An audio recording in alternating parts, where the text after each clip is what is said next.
Dubré-Chirat.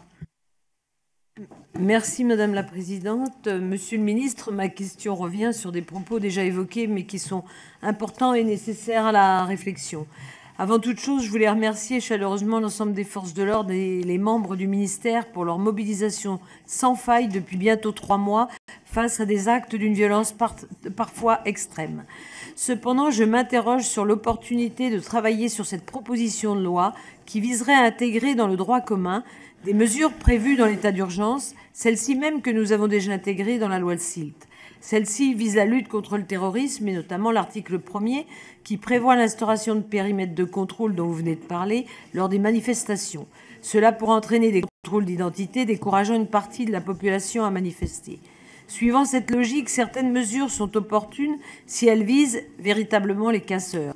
Néanmoins, leur intégration dans le droit constant peut présenter une atteinte non proportionnelle au droit de manifester.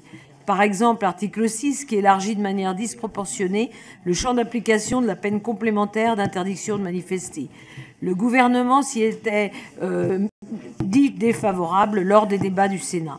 Monsieur le ministre, considérez-vous l'adoption d'une proposition de loi intégrant ce type de disposition dans le droit commun comme plus efficace que la mise en place d'un cadre législatif temporaire et exceptionnel à l'instar de l'état d'urgence? Je vous remercie. Émilie Guerrel.